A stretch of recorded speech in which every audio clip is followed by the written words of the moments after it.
Le diocèse a fait 5 ans de vacances et du siège. Cela veut dire que le peuple de Dieu était à l'attente de savoir qui va venir, avec peut-être un peu de peur devant l'inconnu, que ce soit de leur côté, que ce soit de mon côté. Donc j'ai voulu seulement rassurer le peuple de Dieu que même si je viens d'un peu loin, je suis leur fils. Je suis né là-bas, même si je suis parti très tôt. J'ai voulu les appeler à la confiance mutuelle face à la situation là-bas, d'abord situation de guerre, de violence. Alors, que ce soit de leur côté, que ce soit de mon côté, il y avait un peu de peur. Mais j'ai dit dès le moment où Dieu vous appelle, vous devez faire confiance. En fait, en composant cette lettre, j'avais le choix entre 2 titres. N'ayez pas peur ou ayez confiance. Alors j'ai voulu être positif en disant ayez confiance. Si c'est Dieu qui nous appelle à travailler ensemble, il nous aidera à réaliser. Dans des situations, souvent nous nous comportons comme des politiciens, comme des païens.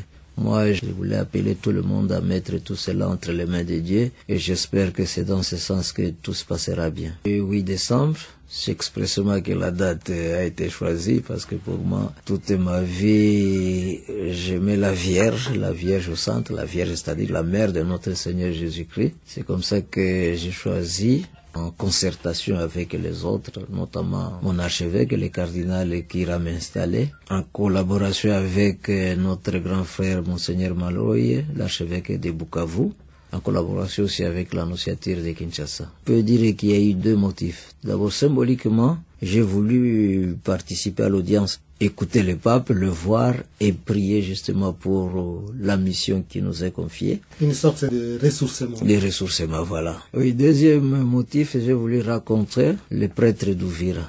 À Kinshasa, j'ai rencontré le peuple de Dieu, les ressortissants du diocèse.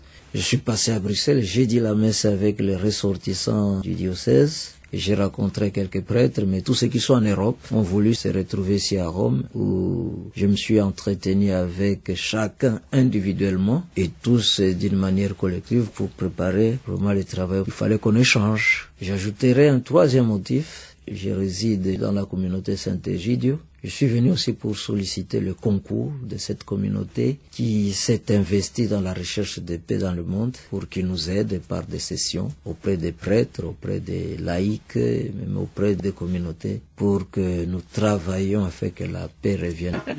C'est dans le même champ de Dieu, on ne doit pas en faire un problème.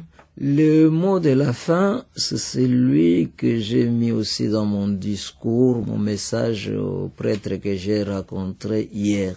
J'ai dit, il est heureux que mon départ là-bas coïncide avec la lueur de paix qui s'élève à l'Est. Et mon grand message au prêtre, c'était de dire, soyons artisans de paix. Derrière un prêtre, il y a une communauté. Derrière une communauté, il y a parfois des faiseurs de guerre. Il y a des leaders politiques. Je leur ai dit que si chaque prêtre prend le soin de parler à sa communauté, et si dans sa communauté il y a des faiseurs de guerre ou des politiciens qui tirent les ficelles, si chacun prend la décision de parler à tout le monde de la paix, et si nous, les prêtres, nous vivons une certaine cohésion, je crois très vite les gens suivront le modèle et petit à petit on va restaurer la paix dans notre pays, plus particulièrement à l'Est.